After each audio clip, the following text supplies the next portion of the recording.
Kabajamtoota dhaggeeffattoota sagantaa raadiyoo keenyaa hunduma keessanuu maqaa gooftaa fi fayyisaa keenya Yesuus Kiristoosiin yooyyaa jedhee nagaa isin gaafadhaa akkam jirtan. Biyya keessaaf biyya alaa jiraattanii sagantaa keenya kana karaa tamsaasa kallattii, karaa reediyootiin, akkasumas karaa telegiraamiitiin, karaa yuutuubiitiin, karaa feesbuukiitiin, karaa garaagaraatiin dhaggeeffachaa hordofachaa kan jirtan hunduma keessaniifuu araarri arjummaan Waaqayyo gooftaa keenya biraa isiniif haa baay'atu. Baga jiraattan. Waaqayyo waan isin jaallatuuf waggaa irratti waggaa, bara irratti bara, guyyaa irratti guyyaa isiniif dabalee guyyaa har'aatiin isin gahe. Karoora waan isin irraa qabuuf Waaqayyo carraa kana isiniif kenne. Waaqayyo gooftaa keenya isa nu eege, isa nu gargaareef galanni ulfinni isaaf haa ta'u. Guyyaa har'aa sagantaa addaa tokko qabadhee isiniif dhiyaadheera. Sagantaa addaa kanarratti immoo keessummaa addaa dargaggeessa tokko qabadhee isiniif dhiyaadheera. Innis Faarfataa Damee Fiqaaduu jedhama. Faarfataan Dameen waldaa warra Wangeela Makaana Yesuus Itoophiyaa Boojjii Dirmajjiitti, waldaa Makaana Yesuus magaalaa Biilaatti tajaajilu. Guyyaa har'aa isa wajjin sagantaa gaaffiif deebii gabaabaa qabna. Haala jireenya isaa, haala barnoota isaa, haala tajaajila isaa, haala jireenya isaa walii galaa irratti waan gaggabaabaa inaasofna. Dargaggoota baay'eedhaaf immoo waan fakkeenya ta'uu qaba jedhee immoo amana. Hamma dhumaattiin waliin tura. An kan isin waliin jiru obboleessi keessan hundumaa keenya Ibdeessaa Abdireeti. Faarfannaa kanaan waliin waaqessineen booda sagantaan gaaffiif deebii keenya itti fufa. Hamma dhumaattiin waliin turan afirra kee jaalalaati. Mudannoo jireenyaa ba'aan booraboo deemsa namuudde biqilee sansi dhaabbiin fokkisu harka keerraan kummade harka kee si argeetan tuffadhean dandeettii sana waamnaa man jedhu sin argee ofirraa sanoo siinan hin jaalladha ofii koo sirkaan fudhadhu ogolee koo soora keetiin jabaatee nani dhaabadhe keessa kootti gaarummaatti anaaf qabdu sana hubadhe asitaan gammadaa garaan koo siin komatu si malee eenyuun anaaf hawwatu asitaan gammadaa garaan koo siin komatu si malee eenyuun anaaf hawwatu.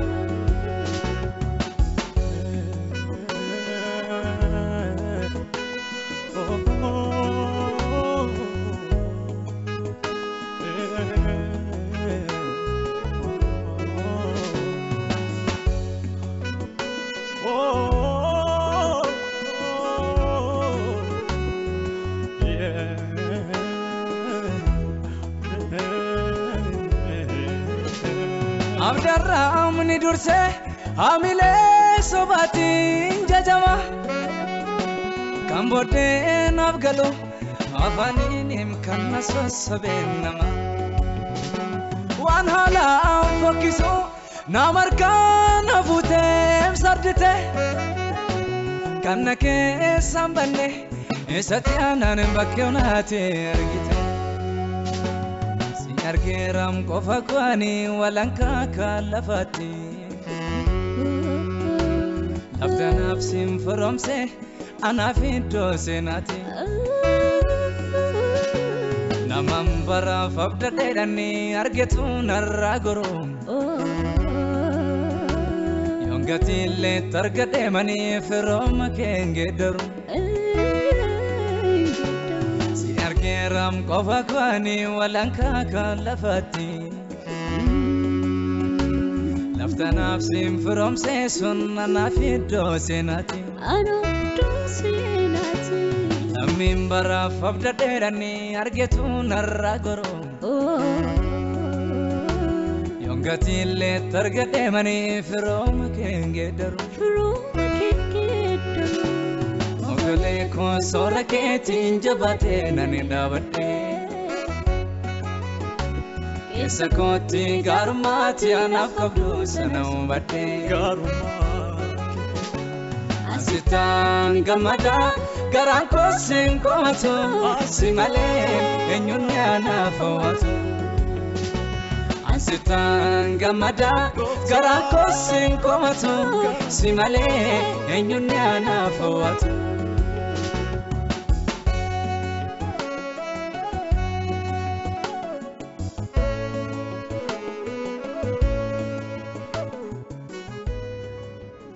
Obboleessaa Faarfataa Damee waamicha siif goone kabajjee asitti baga nuuf argamte baga nagaan nu dhufte yooyyaa. Baga nagaan eegdanii. Gooftaa fi galanna ta'u. Egaa jalqaba irratti introduction yoo hojjedhu faarfataan dameen eenyu akka ta'e gabaabaatti kaasee ture eessatti akka tajaajilu immoo jalqaba backgroundii kee irraatu jalqabne faarfataan dameen eenyu eessatti dhalatee haala maatii isaa haala obboloota isaa kan jedhu dhaggeeffattoota keenyaaf irraatu jalqabne. Damee Fikaaduun jedhama. Warra wangeela Makaaneessitti Sinodosii Lixaa Boojii magaalaa Biilaatiin tajaajila achiin jiraadha. Achiin hojii mootummaa hojjedha. Akkuma nama tokko maatii irraan dhaladhe maatii qaba. Abbaa fi haadha qaba. Obbolaa dhiiraa hangafa lama qaba. Biyyuma sanaan jiraadha. Achii hojii hojjechaan kallattii garaagaraa deemee tajaajiluutti jira. Waaw namatti tola waaqayyo ulfaatu waa'ee warra keetu minuutti haasofte abbaan kee eenyu jedhamu haati kee eenyu jedhamu hojiin isaanii yoo maalidha si guddisuu keessatti immoo ga'een maatii maal fakkaata? Abbaan koo Fiqaaduu jedhama haati koo Muluu jedhamti ga'ee isaan na guddisuu keessatti qaban akkuma nama tokkootti na barsiisaa jiruuf jireenya lafa kanarratti gaggeeffamu gaggeessa mana guddisanii ga'ee kiristiyaanummaa keessatti addunyaa faarfannaa koo yookiin addunyaa kiristiyaanummaa koo keessatti ga'ee guddaa hin qaban yeroo hin jedhu xiqqummaa keenyaa kaasnee nuyi amantaa amma nuyi hordofnu kan hordofaan turre amantaa kan biraa keessa turanii kanarraa kan kee baay'ee amantiittis nu jajjabeessuudhaaf ofii isaanii nama amane hin turre ergii magara amantiitti dhufanii immoo jajjabina amantii hin qabanii. Amantiin isaanii bilchina hafuuraatti hin dhufne ofirra darbanii nama nu gaggeessuudhaaf yookiin jiruuf jireenya hafuuraatti nu guddisuudhaaf kan danda'an hin turre. Addunyaa nuyi keessa turre addunyaa namni tokko qabaatu salphaamatti addunyaa barachaa hojjechaa guddatan ture. Egaa amma abbaan koo fi haati koo qonnaan bultootadha.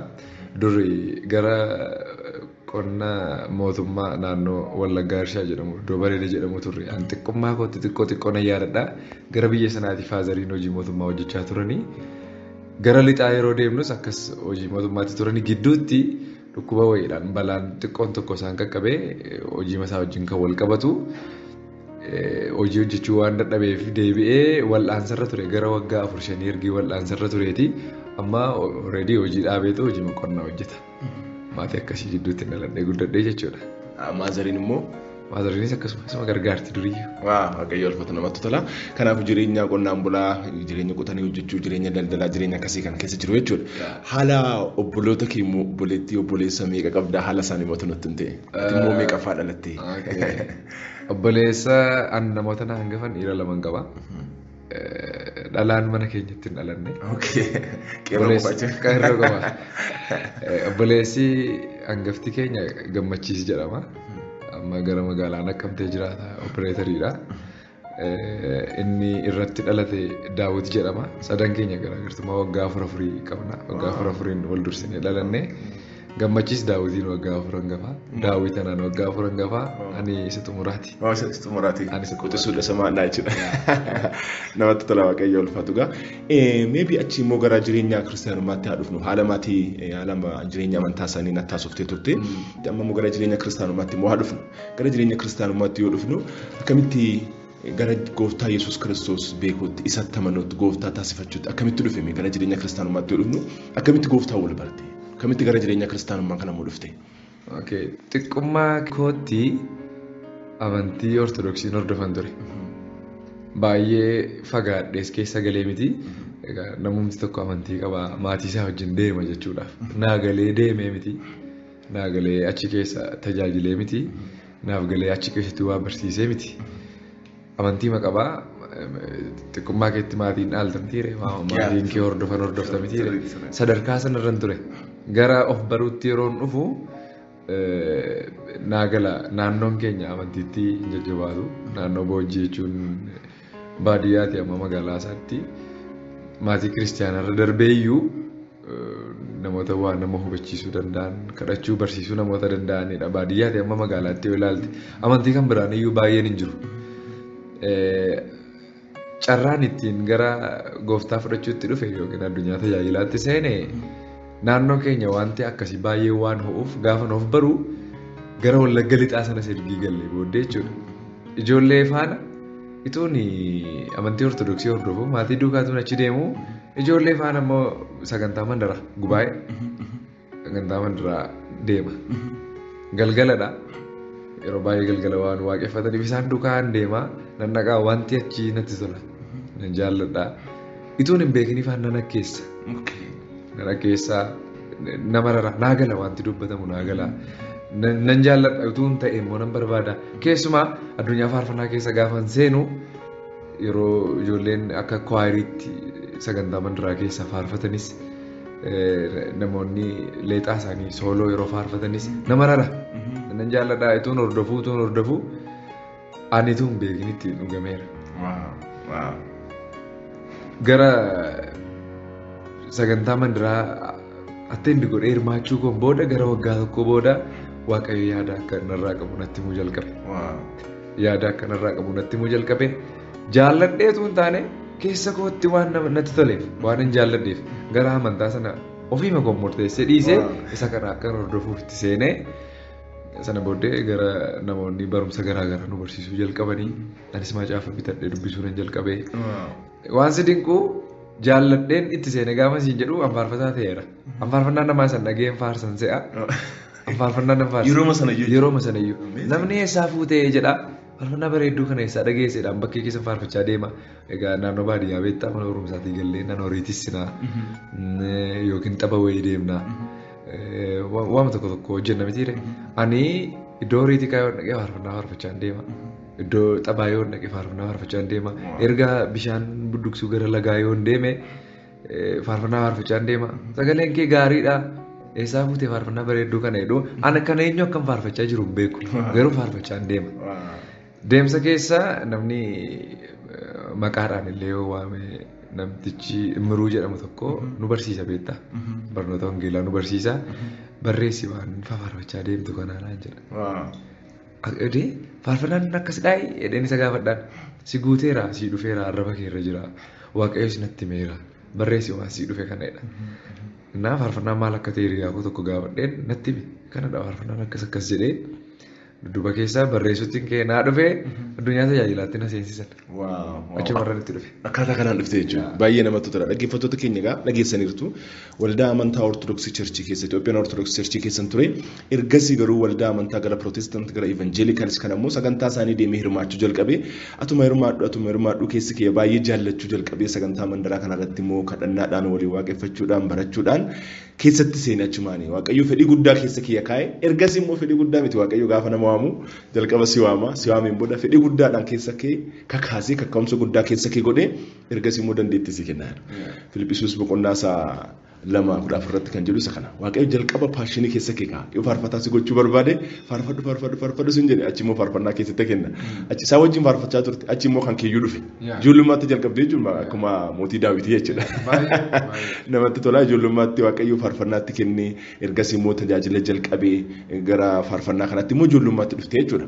Waaqayyoof galanna. Waan dhageeffattaniitu dhaggeeffattoota keenya ijoollummaatti achuma mandara sanarratti deemee hirmaachuu jalqabee faarfachuu kadhachuu amantoota wajjin hirmaachuu ergasii waaqayyo faarfannaa kiyya natti kennee waaqayyo immoo namatti ergee faarfannaan kun faarfannaa guddaadha waaqayyo si dibeera isa kana immoo barreessi isa kana immoo guddisi isa kana immoo bilcheessi boru waan dhalootaaf ta'u jedhee itti gorsite waaqayyo nama hundumaaf nama qaba.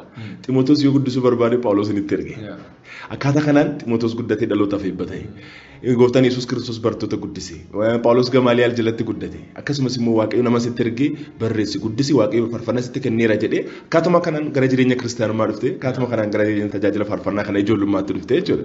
Waaqayyoof galanna ta'u nama dhufee jalqaba si gorsan maqaa isaa innaa nama maqaan isaa Immiruu jedhamu jalqaba dhufee kan si gorse sana waaqayyo bara isaa jireenya isaa haa eebbisuuti jenna waan guddaadha namoota akkasii waaqayyo nuuf baay'isu maaliif mul'ata namaa dandeettii nama keessatti arganii nama warra kakaasan waldaa kiristaanaa keessatti nu barbaachisu siyaasa keessatti nu barbaachisu jireenya hawaasummaa keessatti nu barbaachisu ati kana qabdaam akkuma Barnabaas Phaawulos deemee barbaade kootu barsiisi lallabi jedhee bakka inni dhokatee baasee gara tajaajilaatti isa fide namoonni akka Barnabaas nu barbaachisu Yoonaataan akkasumatti Daawit bira dhaabate namoonni akka Yoonaataan immoo nu barbaachisu na waaqayyo isaa eebbisuuti jenna akkaatuma kanaan gara jireenya faarfannaatti dhuftee jechuudha. Waaqayyoof galanna ta'u. Mee amma immoo gara haala barnootaatti immoo haa dhufnu. dameen akkuma duraan introduction irratti yeroo background kee profile kee nutti himtu hojii mootummaas akka hojjechaa dabalataan immoo akka tajaajila faarfannaa kanarratti sirmaachaa jirtu nutti himte gara hojii mootummaa kanarratti immoo gara hojii amma irra jirtu kanatti immoo tun dhufini haalli barnoota damee immoo maal fakkaata dameen eessatti barate maal barate haalli barnoota isaa maal fakkaata ergas immoo haalli hojii isaa keessa jiru immoo maal fakkaata ishee sana kaasnaa. Egaa haalli hojii akkuma ammaatti dubbatte addunyaa barnootarraa yookaan barnoonni naan baay'ee na rakkise. Ergii gara amantii sanaatti ergiin dhufee maatii wajjin waliin galleen ture. Ofii makootiin murteessee ergiin addunyaa waaqeffannaa kanatti galeetii maatii wajjin waliin galleen ture. Akkan isa murteessee faarfannaa jalqabeen maatis nan dhiise. Sababii walii galuu hin dandeenyeef. Nan dhiise. Sababa amantaa jijjiirachuu. Yaa. Nan dhiise yeroo isiin jedhu barachuuf naaf mijatu tajaajiluuf yookiin waaqeffachuuf naaf mijatu sababii naaf mijanneef waan hin danda'u waan hin gochuu qabu hiriyoota koo wajjin isaanii wajjin yeroo dabarsu danda'e mana isaanii taa'uun irra ture. Egaa haalonni kun waan na rakkisanii fi mana namaa taa'ee barachuu jalqabe. Mana namaa taa'ee baradhu suni dirqama namni mana namaa taa'u hojii hojjechaa barachuun dirqama kan dur mana hojjedhurrayyuu mana isaaniitii immoo moora hojjechaa barachuun dirqamadha. Namni jennee barachuuf. Bakka inni dhiisne jechuumaa fi deemeetu hin deddeebi'u addunyaan barnoota baay'eetu na rakkisu. Kilaasiillee attiin damman gochuu dadhabutti ituu na rakkisuun akkan isa sana xumureen qabxii naa dhufte qabadheen dorgommii jalqabe.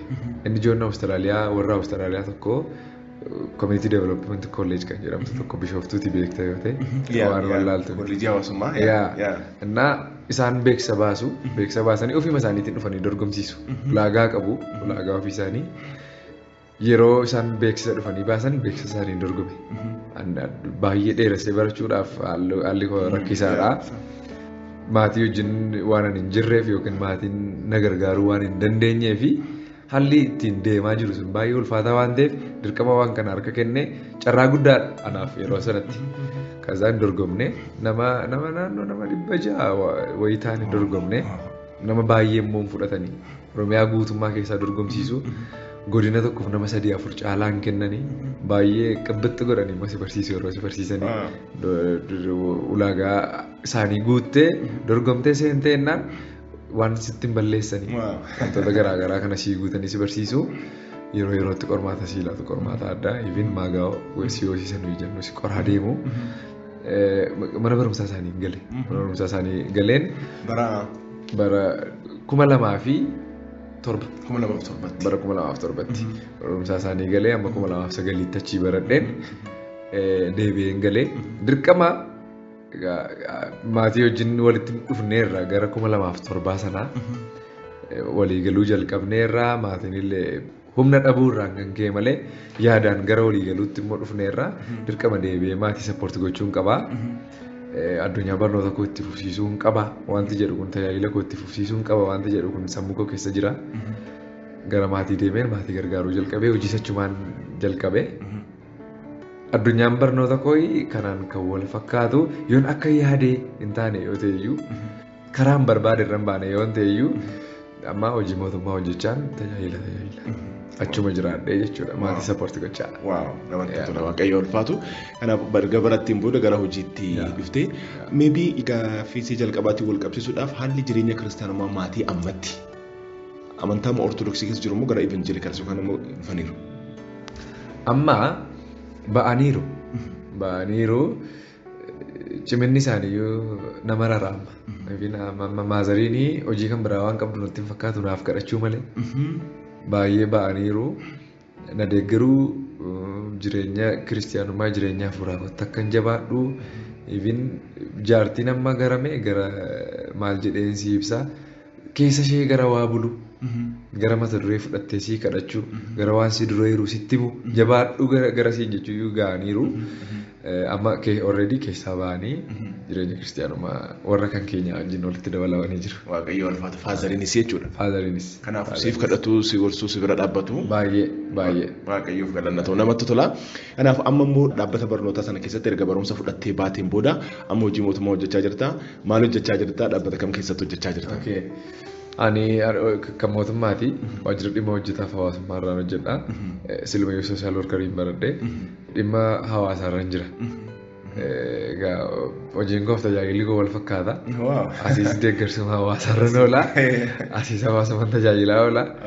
Dhimma hojjetaa hawaasummaa aanaa boojii irra jira. Very good. Baay'ee namatti tola. Baay'ee kan nama gammachiise asii barumsa kee baratteen booda hojii barumsa sana beekumsa argatteeni hawaasa tajaajilaa jirta. Baay'ee namatti tola.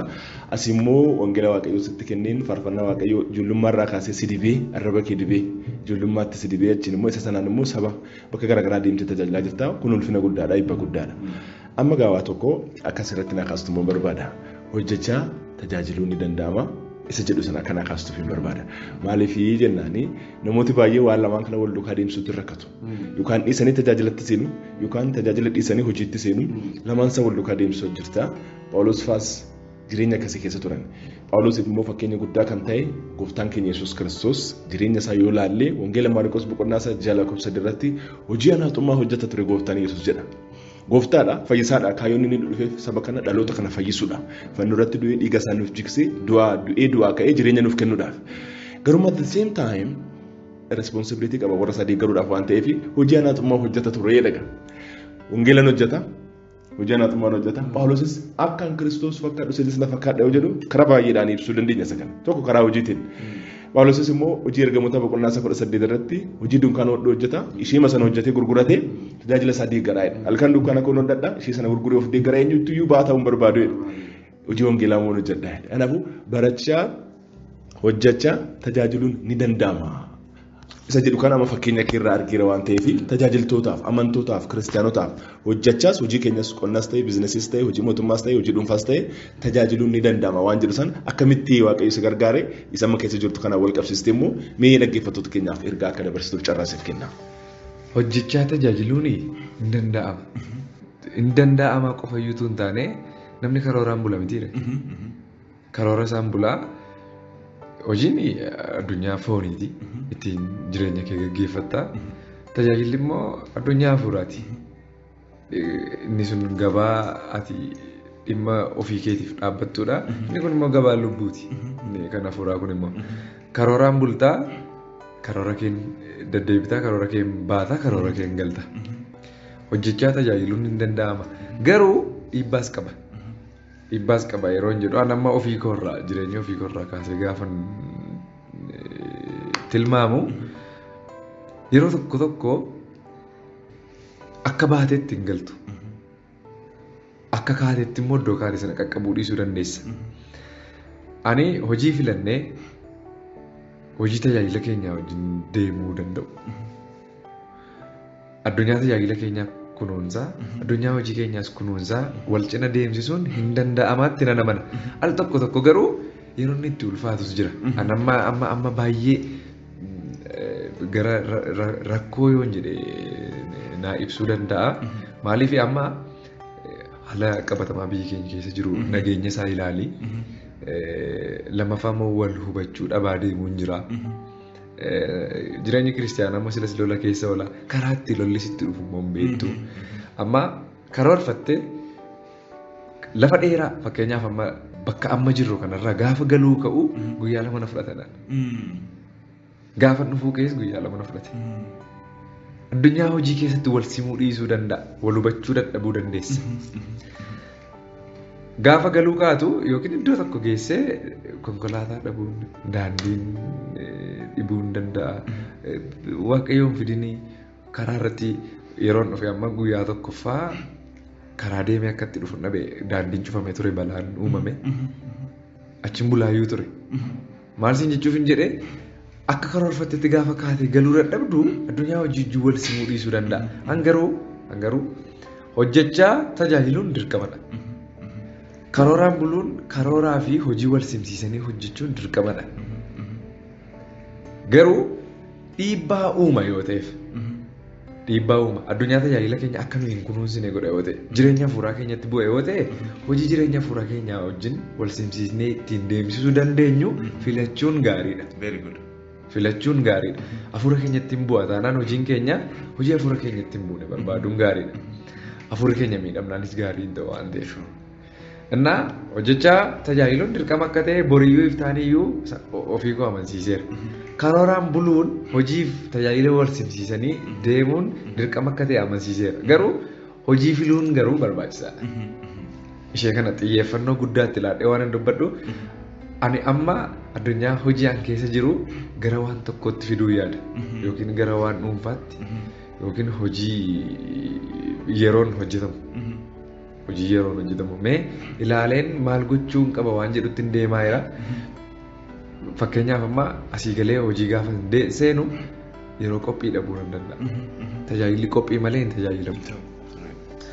Lammaffaa hojii bakkuma hojii kootii immoo turtii hammana gahu ergiin qabaadhee hojii sa'aatii amma kana gahu ergiin gube akkam baheetti galuu yoo hin dadhabe heeyyama koo ala guyyaan heeyyamsiifadhee baheen ala boqonnaan qabuun ala yoo hin deeme gaafa galuu namaa wajjin walitti dhufuun jira karaa malee maaliif jechuun jira anumti of hin ceephaa sana gaafatamuun iyyuu waan tokkodha yeroo baay'ee waajjiran wajjin hojjedhu baay'een galateeffadha na hubatu akkamii karaan akkam ture jedhama yoon badeeyyuu malee gara wal dhiibuutti hin dhufne ammaa fi garuu sammuun koo na ceephaa addunyaan keessaa hojjedhu keessa ituun hojjete yoo nyaadhe gaariin ta'u.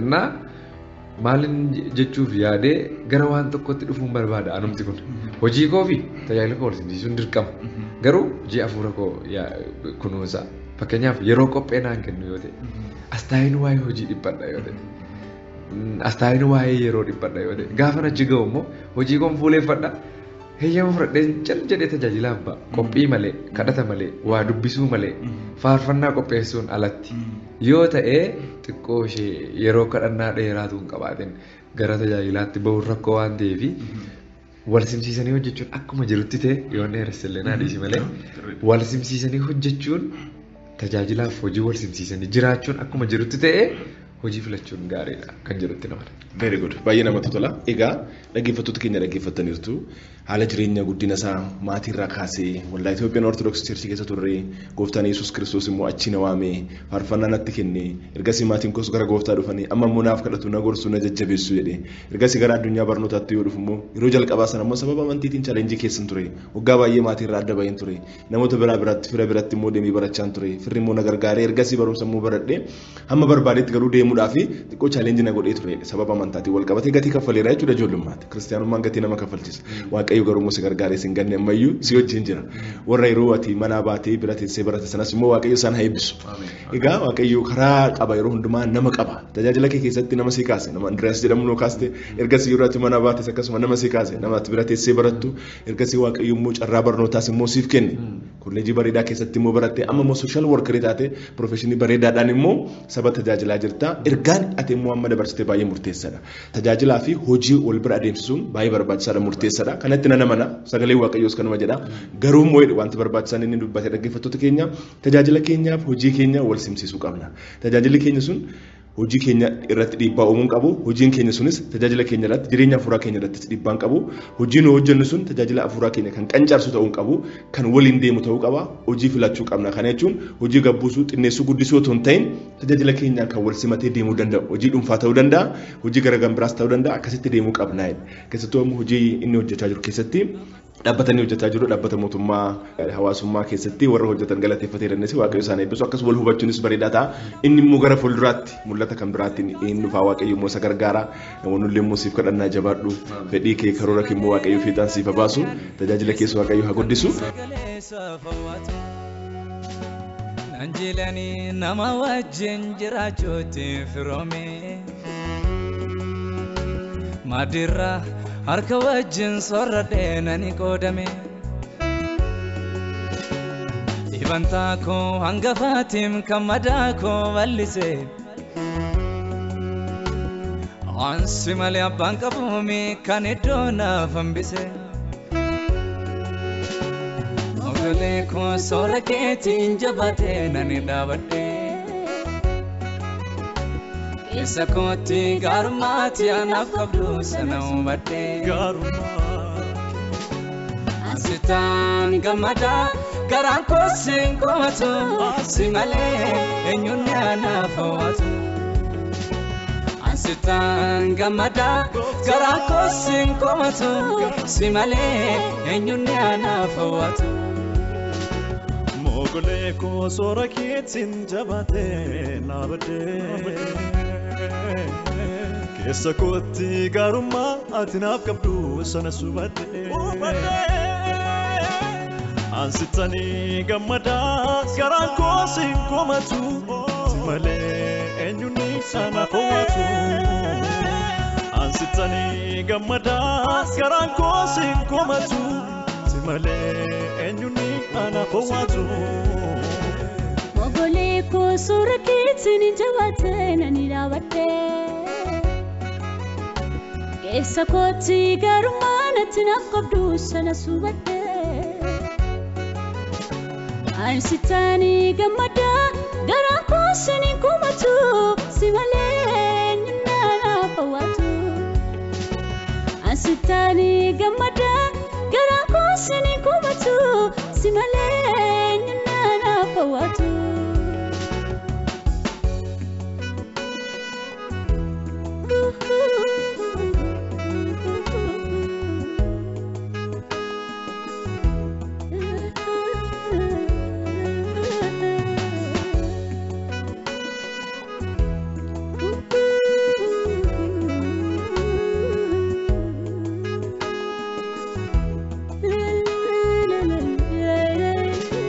Fageenyaaf sin dhabu garaan koo waan guddaa utuu yaadu ergan darbee dhufe as ga'an balbala keetiin badu. Humni kees kan kooti garaan koo waan salphaa hin eebatu ergasiin na ga'e na fide balballi kee nan gatu. Bargeeram keessi kookoni garaan seenu balfi ergan kan kee dhandhame immoo yaadni kooyyuu akka tuffi namaatti narkifadhuumanii jila isaan qabaam dura kan fedhii koo godonfoom ammayyuu harka kee jira. Dori arralee jiruumani jechoota keen dagadhu fuularra ilaala namni abjuu koo hin eegsifadhu. Hambiseeraam yaalii koo sana isa ofiisaan adeemu lafa nan kan harki kee suni ansiif malee hin sardamu. Mogolee koo soora keetiin jabaatee nani dhaabadhee keessa kootti gaarummaa anaaf qabdu sana hubadhee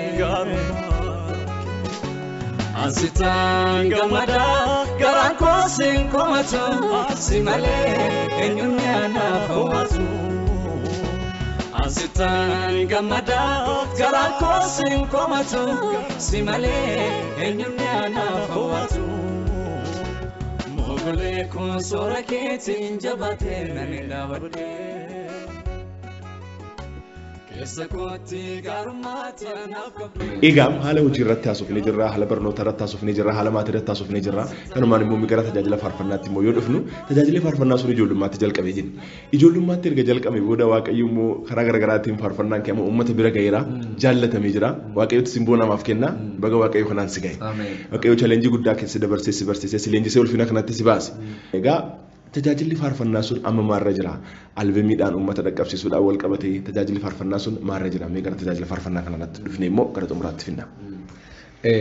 Tajaajilli faarfannaa dhuguma akkati jette umurii xiqqoo ta'een kan hin jalqabe baay'ee xiqqoo ta'e yeroon itti waa'ee faarfannaa hin beekne irraa ka'eeti. Umuriidhaanis bilchina hafuuraanis yeroon itti hin beekne irraa ka'eeti. Lammaffaa umurii xiqqoo an faarfannaatti jalqabetti waggaan faarfannaatti jalqabetti gatii baasuu dhugaa dubbachuu fi biyyooti an tajaajilaa tureef sa'aatii dheeraa lukaan deeme. Yoo xiqqatee anna yaadadha sa'aatii xiqqaan lukaan deeme sa'aatii 6 sa'aatii guddaan lukaan deeme sa'aatii 14 yoo xiqqatee waggoota 2 fi 3 iddoo qilleensi isaan mijanne iddoo nyaati isaan mijanne, iddoo aadaan isaanii aadaa keenya hin taane. Fakkeenyaaf naannoo Duwwaajaa Kilil Siddistii sana jennu naannoo sana Beenishaangul Gumuziin na yaadadha. Karaa kibbaa biyya keenya daangessu. Baay'ee nurraa fagoodha dhugaa dubbachuu fi garuu biyya keenya daangessu. Karaa lixaarra. Yoo xiqqatee waggaa 2-3 tajaajiltoota 3-4 kan taanu faarfataan aannan qofadha isaan keessaa. Isaanii wajjin yoo gatii baay'ee kaffallee jireenya hin jiraatamne baay'ee dabarsineetu achi keessa tajaajilaa turre. Ol baanee naannoo baddaatti yeroo tajaajillu galateeffachaa jara sana irraanfachuu hin qabnu. Waamicha isaanii kabajuu qabna. Deemuu qabna innee dhuguma sitti himaa waan nyaatamu fudhannee waan uffatanii rafan fudhannee deemnee tajaajilaa turre. Jireenya akkasii keessa ergiin darbee barnootaanis namni umuriidhaanis waan tokkonis yeroo dabalaa deemu yaadda mitiire. Gara miidiyaatti dhufee gara faarfannaa hojjechuutti dhufee faarfannaa albama duraa faarfannaa qeenxee arfan tokko hin qaban.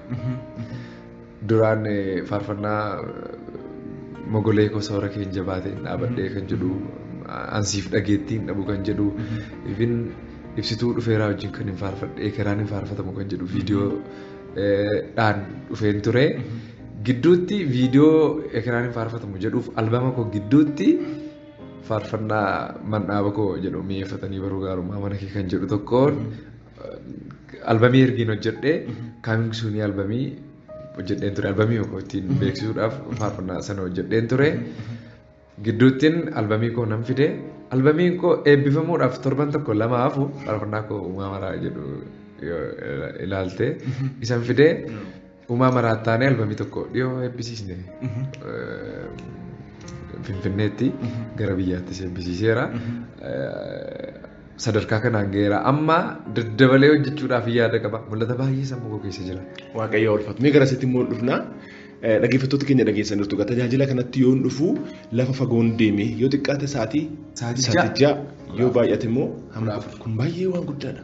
Yoo xiqqaate sa'aatii 6 karaa miilaa deeme yoo baay'ate immoo sa'aatii 14 jechuun baay'ee guddaadha. Baay'ee na amazing baay'ee dinqinatti ta'e hamma kana gatiin wangeelaa kaffalameera.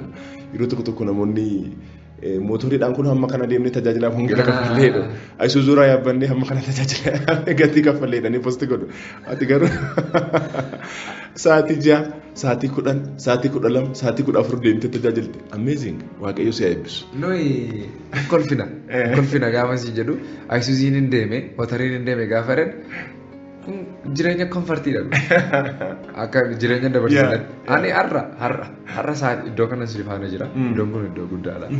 Torbee 10 yeroo darbe ji'a darban kana iddoo gaggaarii oolla. An asii galeennaan sagantaan qabadheen deema. Abbaan barbaade naaf bilbilu sa'aatii inni naa bilbileef guyyaan itti naa bilbileef sagantaan qabu taanaan achiin deema. Mootarii ofiin qabadhee yoo nan deemaan. Istiin amma deemsa lukaan deemamu deemee nan tajaajila. Kan na ajaa'ibu qixqixiidhaan deemne, ayisuuziidhaan deemne, mataa makiinaarra baanee deemne, daqiiqaa 30-40 lafa deemne. Kuni bashannanaa kun.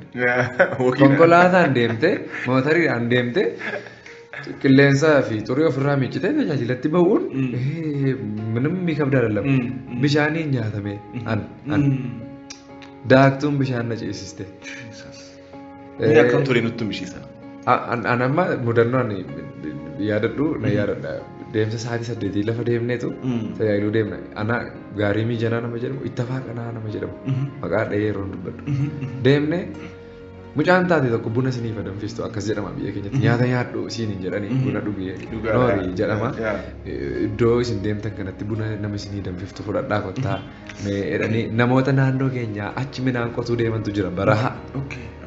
Fudhadhaa kottaa jedhanii bishaan gurguddaa lama ce'ama. Akka biyyaatti bishaan beekamaa ta'e saayii bishaan jedhamu fa'aa ce'ama. Daangaa Beenishaangul Gumuziif Oromiyaa kan daangessu.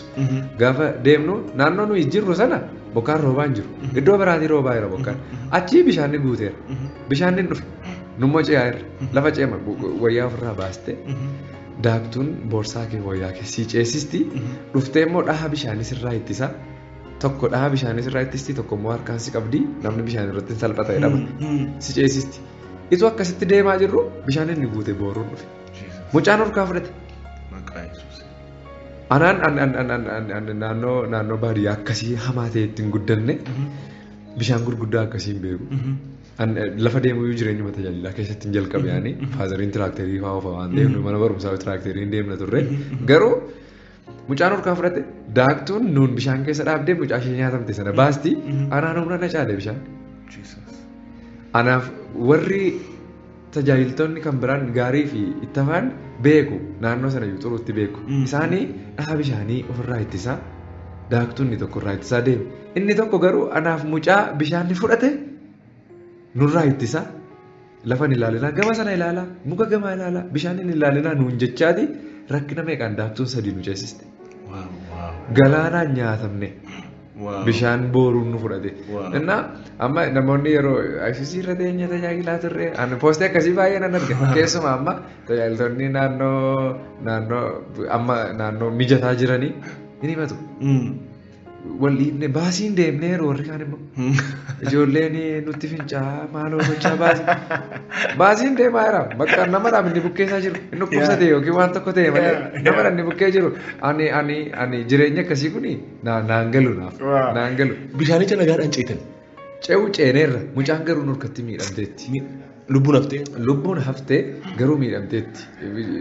Ergi ceenee isheen naannoo mana qorichaatti torbee tokko lama ciisteedha kan isheen fayyadamte bishaan seenee miidhamtee lammaffaa immoo nama rakkinatti guddatee taatee buna nuu danfisu waan nuu qopheessuu deemte malee ulfa wayii qabdi turte ishee miidhamee nama akkasiidha.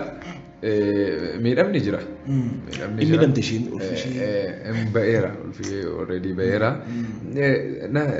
Jireenya akkasii keessa darbineetu kan nuyi tajaajille. Gara kanaatti kan nuti. Egaa dubbii keerra ijaajje yeroo namoonni kana rakkanne sana rakkanne inni rakkina xixiqqoo odeessanii biyya kana keessatti waan isaan dubbataniif waan isaan hordofan iddoo murtaa'aa jira. Konkolaataa dhuunfaan deemuun haala mijataadhaan deemanii tajaajiluun meeshaa gaggaarii argatanii ittiin tajaajiluun iyyuu haala mijataadhaan biddeen gaarii nyaatanii iddoo gaarii ciisanii tajaajiluun iyyuu iddoo hunda hin jiru. Yoo waldaa rakkisuudhaan ala ta'e malee iddoo hunda iyyuu hin jiru. Baadiyyaa Oromiyaa keessa yoo deemte baadiyyaa biyya Itoophiyaa kanaa keessa deemte sabaaf sablammii kam keessa iyyuu iddoo hundi iddoo mijataa miti. Amma namoonni tokko nan tilmaamaan maalin tilmaamaa gara magaalaatti xiqqaa gaafa deeman tajaajilaniitu galgala iddoo biraa hirribaaf deemu. Keessan oolle keessan bulle rakkina sabaa wajjin hin hirmaanne tokkitti sagalee waaqayyootti manii sokkuu barbaadu. Dhangaluudhaaf tajaajilli akkasii. Rakkina wajjin hin hirmaanne haala qabatamaa saba sanaa hin beekan. Ituun argin mul'ata waaqayyoo sitti mul'isu ituun argin iyyuu ijaan ilaaltee waan itti uummata kanaaf kadhattu jira. Misooma biyya sanaa ilaalte dinagdee biyya sanaa ilaalte hawaasummaa biyya sanaa ilaalte fayyaa biyya sanaa ilaalte mul'atatu waaqayyoo sitti hin fidini fayyaan biyya kanaa ija kootti hin tolleette yerootti waaqayyootti kadhattu jiraachuu danda'a. Kana hundumaa dhiisaniitu iddoo hirribaadhaaf iddoo nyaataadhaaf iddoo biraa deemu. Magaalaan keessa jiraadhu na mudatee beeka waggaa 4-5 fuula dura. Naan galuu tajaajila akkasii egaa maal jechuuf hin jedhee jireenya akkasii keessa darbeen gara tajaajilaa kana keessa jira. Waaqayyoof galanna ta'u dhaggeeffattoota keenyaa keessattuu tajaajiltoonni waan guddaa barataniirtu jedhee amanaa wangeela tajaajiluun gatii nama kaffalchiisa haala mijataa filachuu osoo hin ta'in haalli mijataan jiraannaan waaqayyoof galanna ta'u garuu immoo haala mijataa qofaatti miti kan tajaajilan haala kam keessattuu gooftaan Yesuus Kiristoos wangeela Maatiyuus boqonnaa 9 irratti yoo dubbisnu 35-37 yoo dubbisnu maalidha mandaroota keessa deemaa magaalota keessa deemaa bakka hundumaa bakka namni jiru deemaa tajaajilaa turedha magaalaa qofaan jedhu mandaras jedha baadiyyaas jedha bakka hundumaa hiyyeessa qofaan jedhu dureessa qofaan jedhu hundumaa mana dureessaas mana hiyyeessaas mana rakkataas mana dhibamaas mana nama hundumaa deemee tajaajila ture haala mijataa qofaatu hin ta'in haala hin mijanne keessatti wangeelli tajaajilama kan jedhuuf fakkeenya guddaan of kaaseera faarfataan obboleessi keenya dameeni bishaaniin gatii guddaa kaffalee bishaaniin hamma liqimfamuu geenyutti karaa dheeraa deema nyaata bakki deemnu sun nyaata hin qabu nama nyaata nu hojjetu qabannee deema nyaata ofii keenya akka wotaadaraatti akka loltuutti nyaata baannee deema amazing gatiin keessan kun hundumtuu waaqayyo biratti isiniif galmaadha waaqayyo dadhabbii keessan kan hin irraanfatu because gatii isin hojjettan kan dadhabbii keessan kan gooftaan Yesuus immoo isiniif kafala maayidha mul'ata boqonnaa 22 irratti inni dafee hin dhufa gatii nama hundumaa qabatee immoo hin dhufa gatiin keessa waaqayyo bira jira qabeenya olitti tuullachaa jirtu kanaafuu faarfattoonni tajaajiltoonni warri lallaban warri barsiisan tajaajiltoonni wangeelaa haala mijataa ilaaluu tonteen akkuma Phaawulos ilma isaa afuuraa kan ta'e Ximootoos hin jedhe haalli mijatuu baatus wangeela kana lallabiidha haala kam keessattuu wangeela lallabuun barsiisuun barbaachisaadha nurraa eegama gatiin keenya waaqayyo bira jira waaqayyo si haa eebbisu baay'ee waan guddaa anillee sirraa baradhi personally dhaggeeffattoonni keenyas waan guddaa barataniiru moo jedhee amana farfannaan albamiidhaan otoo hin bahin dura farfannaa qeenxee afur hojjedhee ture naan jette farfannaa arfan san keessa tokko otoo nu jettee ergas immoo albamichi immoo mata dureen isaa maal jedha albamii sana keessa illee tokko otoo nu jettee gara xumuraatti finne. Farfannaan qeenxee ittiin uummatii wajjin wal bare farfannaa gara afuriiti.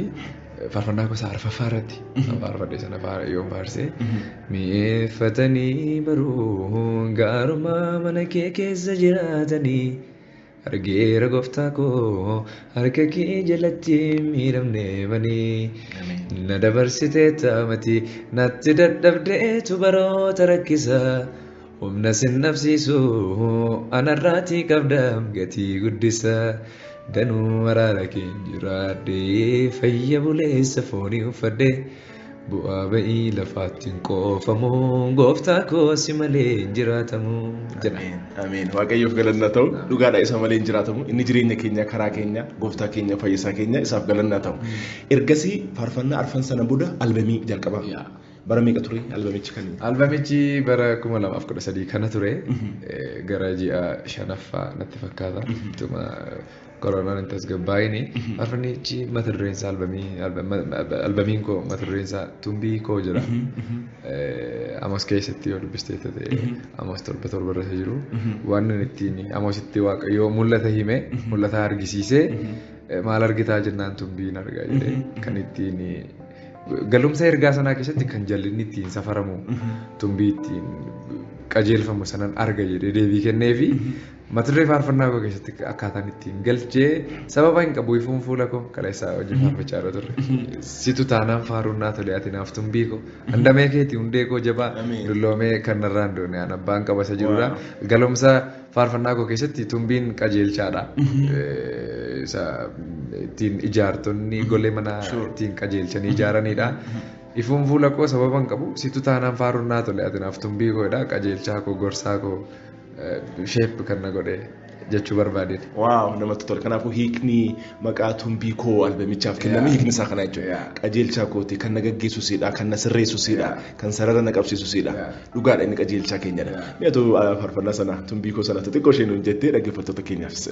Dubbadhee waan ani fitneef dhugaa isanii muruu dadhabee guyyoota addee bari'aa otomanii faarsoo lallabee siinaaf dadhabee humna koo bara dadhabbiif isanaaf diisaan jiraadhu si malee jedhamarrayyoo dhufa koo faana yaadadhu homaan himadhu sababa hin qabu ifuun fuula koo sittaanaan faarunnaa tole ati naaf tumbii koo andamee keetii hundee koo jaba dulloomee kanarraan duune mana abbaan qaba. Dubbadhee kanan hin fitne dhugaa isan muruu dadhabee guyyoota addee bari'aa otomanii faarsoo lallabee siinaaf dadhabee humna koo bara dadhabbii isanaaf diisaan jabaadhu si malee jedhamarrayyoo dhufa koof kana yaadadhu homaa hin himadhu sababa hin qabu ifuun fuula koo sittaanaan faarunnaa tole ati naaf tumbii koo handamee keetii hundee koo jaba dulloomee kanarraan duune an abbaan qaba sababa hin qabu ifuun fuula koo sittaanaan faarunnaa tole ati naaf tumbii koo handamee keetii hundee koo jaba dulloomee kanarraan duune an abbaan qaba an abbaan qaba an abbaan qaba an abbaan qaba yesuus yeen an abbaan qaba an abbaan qaba an abbaan qaba an abbaan qaba yesuus yeen an abbaan qaba.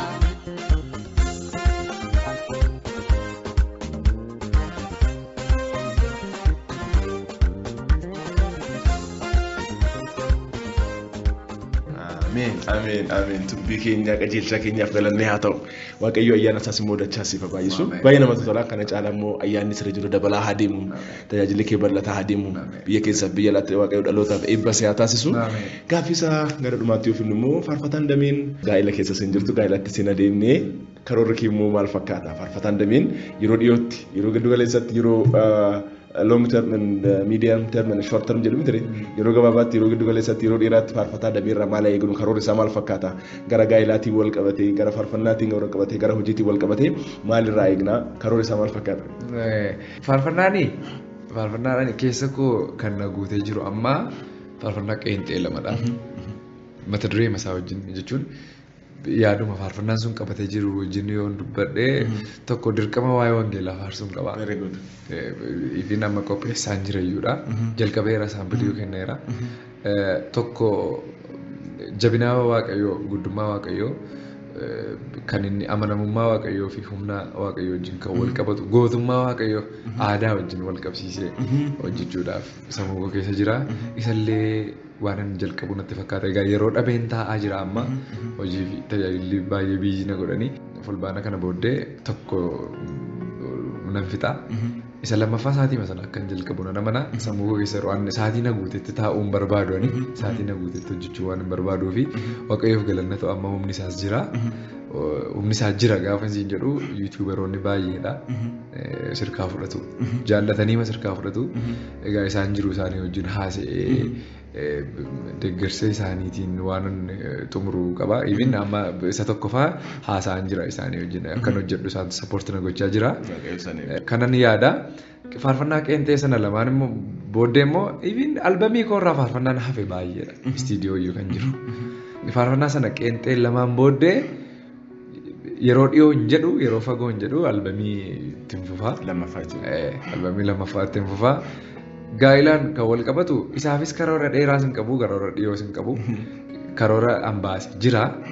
Kanaan dura waan baay'ee keessa hin seenne dhugaa dubbachuu fi yaada dheeraa karoora dheeraa hin qabu. Amma garuu sammuu kootti na dhufeera ga'eeras mitiire. Yeah, sure. Dameen qofaa ta'uun gaarii mitiidha. It's not good for a man to be alone. Namni qofaa ta'uun gaarii miti kanaafuu.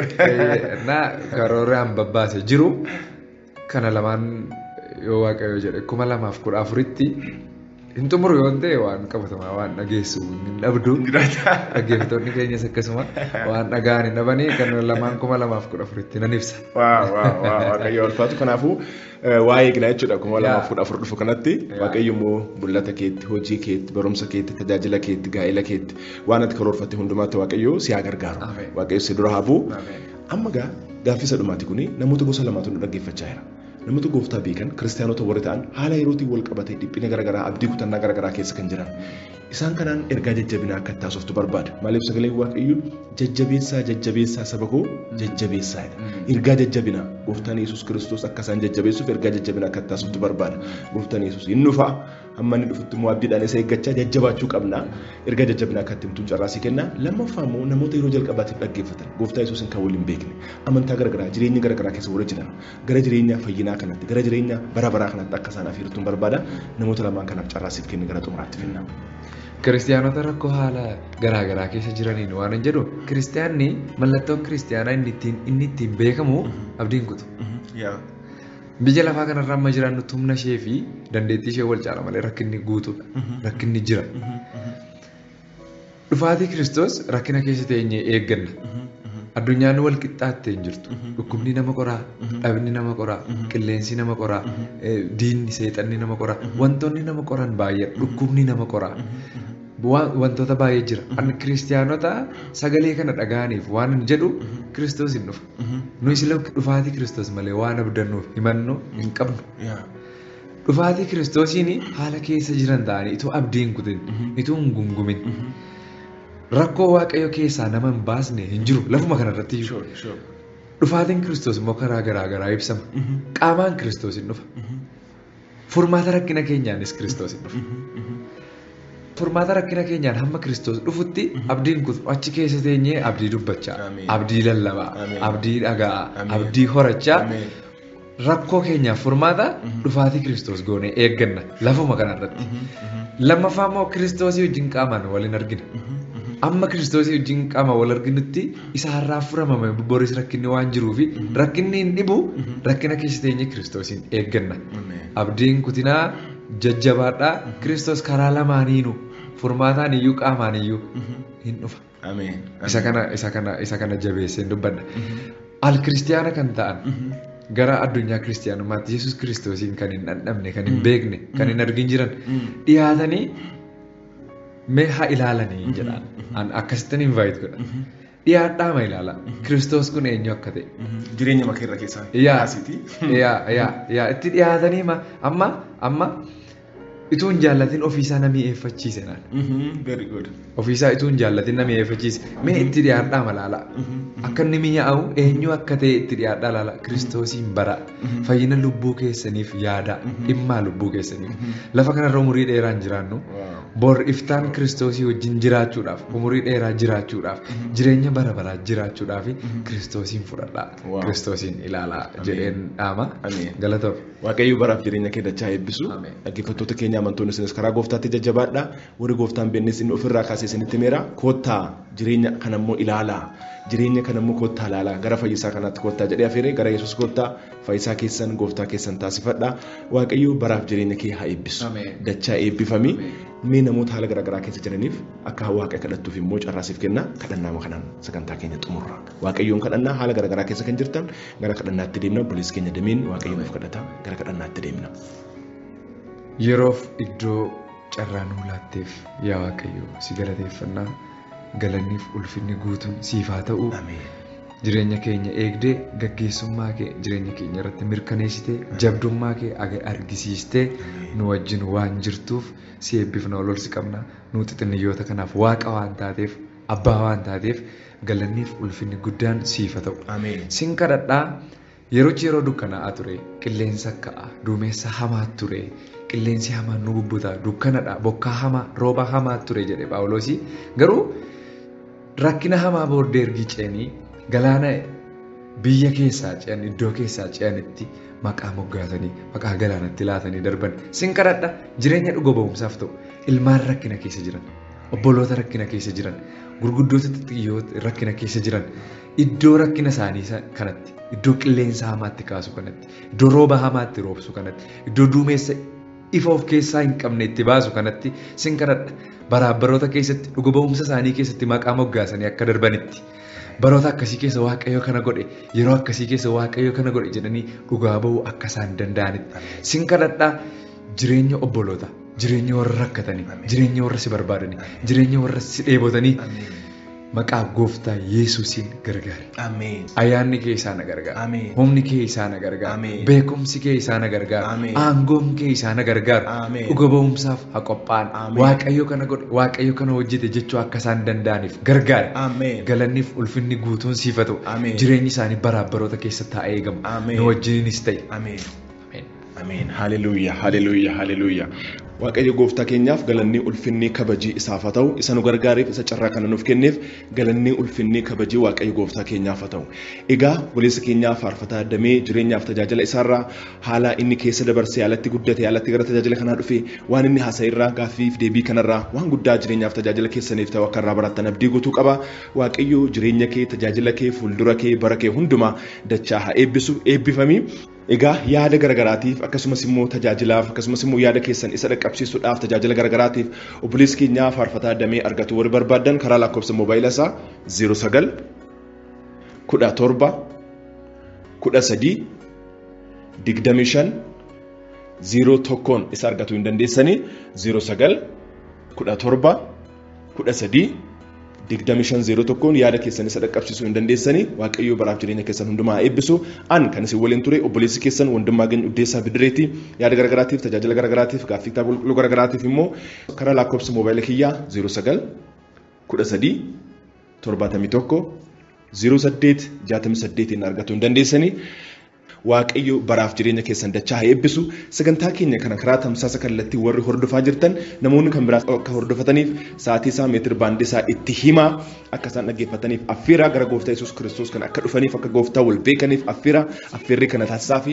wangeela waliin hojjanna karaa sooshaal miidiyaa garagaraa warri hordofatan immoo karaa miimooris warri harkaa qabdan immoo ergaa wangeelaa akkasii kana waliif sheer godha waliif daddabarsa wangeela hojjechuu keessatti hundumti keenya gahee qabna waliin jiraanna waliif jiraanna wangeelaaf jiraanna nuuf kadhadhaan ergaa keenya yeroo hundumaati eebbifamaa horaa bulaa deebanaa daangeffamaa yaadaa siif hin qabu ilaalcha koo jaallaan siif qajeelcha daba dubbadhee hamaan ba'u halkan bulchee guyyaa sinna oolcha barsiifadhee hin qabu adeeggarsa arjooma kee malee mi'aan qabu sagalee godeessaan siin jiradhee of jaalladheen jiram komeen qabu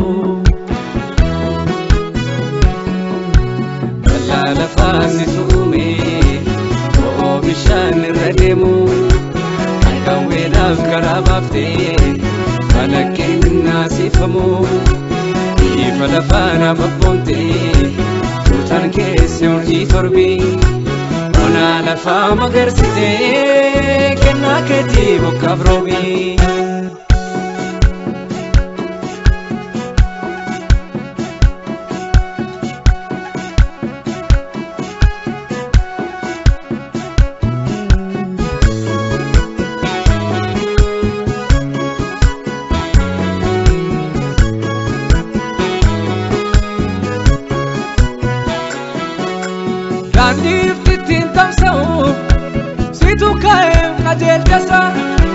bittinfamu qaraifa oleera gubaa qilleessa qalqala bishaanii jissee situ roobsaam samii keessa biyyoo lafaa jabeessitee suphee wal qabsiisa dhuunfaa keetii ogummaasa cabsatee na nyaanne galaanni maniisaatti cufaa gootee duumessaaf dukkanoofata cufaatti gootee danqartee amma ifaa si hubata dukkanaaf daangaa si kaa'ee dandeettii kee maaltu bata duumessoo si tola kaa'ee.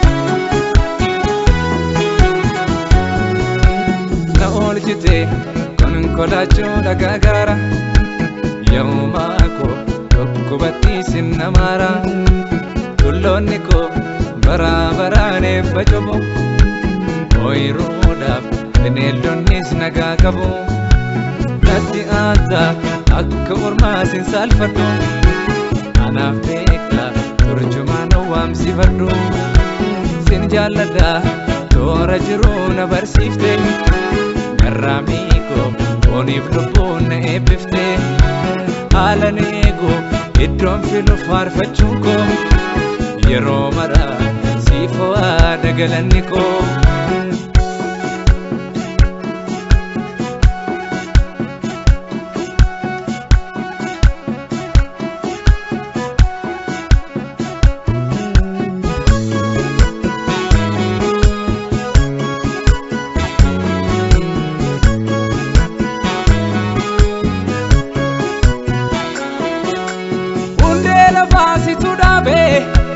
Safartuu saafii murteesse burqituu galaanaa tolche ogummaan kee gaffageesse karri du'aa siin nagaa sodaachisuu saasiif miti sagaleedhaan gaggeessite bakkakkaayyoo abboomtaati kanan qabu faaruu keeti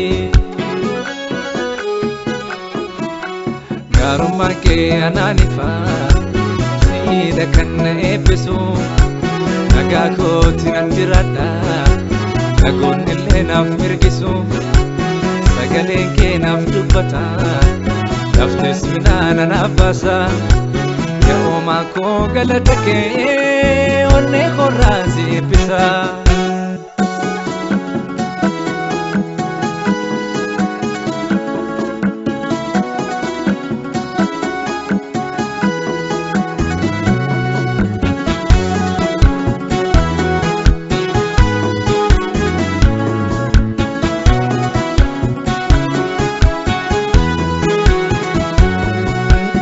Ajaa'ib nan dubbatadhu dinqii keetu faarfamaadha isaan si beekurra caalee addummaa kee dajaaraadha ifa keetiin miidhagsitee anaaf fuutee matti dachee furee biyyaa ragaa qabda yeroo dhabaallakuu dhalchee cariin qilleensa booree magariisni oomuganii jaalalli kee ammayyuu jira manaaf sidaa marras gooti uumamara sagalee kee tanaan dhibaa yaadaan qabe kaaniin dhiisee kaaniin dhibaa ajajaan kee eenyu kee maaltu dhufe dacheen kunuu beekumsi ishee yoo siin kufe ahammaatu biyyi lafaanaaf liqidha si wajjini Oceananaaf bakkeeshidha bayyaannadhe sittin ta'an nama qoosa seera keetu qajeelfamaan na gaggeessa.